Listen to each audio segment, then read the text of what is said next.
વાપીના બંગલામાં થયેલ ચોરી કેસમાં સાડી બનાવીને પોલીસ નાસિકના આલિશાન ફાર્મ હાઉસથી ઉચકી લાવી. તસ્કરો લક્ઝરી લાઈફ જીવતા અને ચોરી કરવા ફોર્ચ્યુનર જેવી મોંઘીદાટ કારનો ઉપયોગ કરતા હતા. હાઈ પ્રોફાઇલ બંગલાને જ નિશાનો બનાવતા મહિલા સહિત 2 આરોપીને ઝડપી 34 લાખનો મુદ્દામાલ પોલીસે કબજે કર્યો. વલસાડ પોલીસે નાસિકની એક આંતરરાજ્ય ચોર ગેંગનો પર્દાફાશ કર્યો છે. આ ગેંગના સભ્યો સફેદ ફોર્ચ્યુનર કારમાં આવીને હાઈ પ્રોફાઇલ બંગલાઓનો નિશાનો બનાવતા હતા.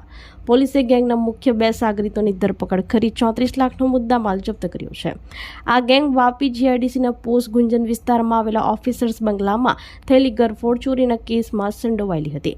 તસ્કરે બંગલાના પાછળના રસોડાનો દરવાજો તોડી અંદર પ્રવેશ કર્યો હતો અને બેડરૂમમાં રાખેલી તિજોરીમાંથી સોનાના દાગીના સહિત રૂપિયા 1.62 લાખની કિંમતનો સામાન ચોરી લીધો હતો. આ અંગે જીઆઈડીસી પોલીસ મથકે ફરિયાદ નોંધાઈ હતી. વલસાડ જિલ્લા પોલીસ વડાના માર્ગદર્શન હેઠળ એલસીબીની ટીમે આધુનિક ટેકનિકલ સર્વેલન્સ અને સીસીટીવી ફૂટેજની મદદથી તપાસ શરૂ કરી હતી. તપાસ દરમિયાન એક સફેદ ફોર્ચ્યુનર કાર શંકાસ્પદ જણાઈ હતી, જેના આધારે તપાસના છેડા મહારાષ્ટ્રના નાસિક સુધી પહોંચ્યા હતા. પોલીસને બાતમી મળી હતી કે ચોરી કરનારી ગેંગ નાસિકને એક આલિશાન ફાર્મ હાઉસમાં છુપાઈ છે.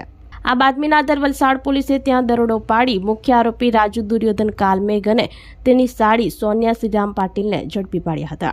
પોલીસ તપાસમાં ગેંગની મોડસ ઓપરેન્ડી સામે આવી હતી. આ તસ્કરો લક્ઝરી લાઈફ જીવતા હતા અને ચોરી કરવા માટે પણ ફોર્ચ્યુનર જેવી મોંઘી કારનો ઉપયોગ કરતા હતા, જેથી કોઈને શંકા ન જાય. તેઓ માત્ર હાઈ પ્રોફાઇલ બંગલાને જ નિશાનો બનાવતા હતા અને ગણતરીની મિનિટોમાં દરવાજો તોડી શકે તેવા સાધનો સાથે રાખતા હતા. પોલીસે ફોર્ચ્યુનર કાર, રોકડ રકમ 3.40 લાખ, મોબાઈલ નંગ 4, ચોરીમાં વપરાયેલ સાધનો, ડિસમિસ, હથોડો, કેબલ કટર સહિત કુલ રૂપિયા 34.08 લાખનો મુદ્દામાલ કબજે કર્યો હતો અને વધુ તપાસ હાથ ધરી હતી.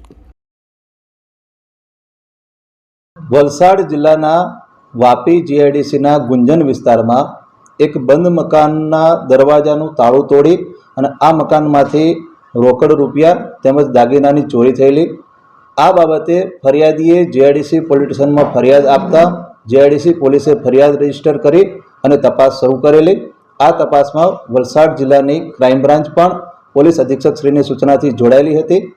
જીઆઈડીસી પોલીસ અને ક્રાઇમ બ્રાન્ચની તપાસ દરમિયાન આ ગુનાનો ભેદ ઉકેલી અને 2 આરોપીની મહારાષ્ટ્ર રાજ્યના નાસિકની પાસે આવેલા ફાર્મ હાઉસમાંથી ધરપકડ કરવામાં આવેલી છે. પકડાયેલા જે 2 આરોપી છે એનું નામ છે રાજુ કાળમેઘ અને સોનિયા પાટીલ. બંને આરોપીઓ નાસિક પાસેના ગ્રીન વેલી ફાર્મ હાઉસમાંથી પકડાયેલા છે. તપાસ દરમિયાન જાણવા મળેલું છે કે આ ફાર્મ હાઉસ પણ ઘણી કિંમતનું છે અને આ આરોપીઓની પોતાની માલિકીનું છે. જે બંને આરોપીઓ છે એ આરોપીમાં જે સોનિયા છે એ રાજુની સગી સાળી છે અને ઘણા સમયથી આ બંને આરોપીઓ સાથે મળી અને આ પ્રકારની ગરફોડ ચોરીઓ કરવાની ટેવવાળા છે. આ બંને આરોપીઓ વિરુદ્ધમાં મહારાષ્ટ્ર તેમજ ગુજરાત રાજ્યમાં ઘણા બધા 10થી વધારે ગુનાઓ દાખલ થયેલા છે. આ ગુનાનો ભેદ ઉકેલવા માટે વલસાડ જીઆઈડીસી પોલીસ સ્ટેશનની પોલીસ સાથે સાથે વાપી વિસ્તારના ટાઉન વિસ્તારની પોલીસ, ડુંગરા વિસ્તારની પોલીસ, વલસાડ જિલ્લાની ક્રાઇમ બ્રાન્ચ, એસઓજીની અલગ અલગ ટીમો પોલીસ અધિક્ષકશ્રીની સૂચનાથી કામે લાગેલી હતી. ઘણા બધા ટેકનિકલ રિસોર્સિસ અને હ્યુમન ઇન્ટેલિજન્સના આધારે પોલીસને બાતમી મળેલી કે આ ચોરીમાં જે ઈસમો સંડોવાયેલા છે એ હાલ નાસિક ખાતેના ફાર્મ હાઉસમાં છુપાયેલા છે. બંને આરોપીની જ્યારે પણ ધરપકડ કરી ત્યારે આરોપીઓ પાસેથી આ ચોરીમાં ગયેલ રોકડ રકમ પૈકીની 3,40,000 રૂપિયા રોકડા તેમજ આ ગુનામાં જે ચોરીમાં ગયેલી હતી રાડો કંપનીની કાંડા ઘડિયાળ એ પણ આરોપી પાસેથી મળી આવેલ છે. આ ચોરીની ઘટનાને અંજામ આપવા માટે મકાનનો દરવાજો તોડવા માટે જે સાધનો આરોપીઓ પાસે હતા એ સાધનો મળી આવેલા છે અને આ આરોપીઓ પોતાની માલિકીની ફોર્ચ્યુનર ગાડી લઈ અને વાપીમાં ચોરી કરવા માટે આવ્યા હતા. એ ફોર્ચ્યુનર ગાડી પણ આરોપી પાસેથી પોલીસે કબજે કરેલી છે.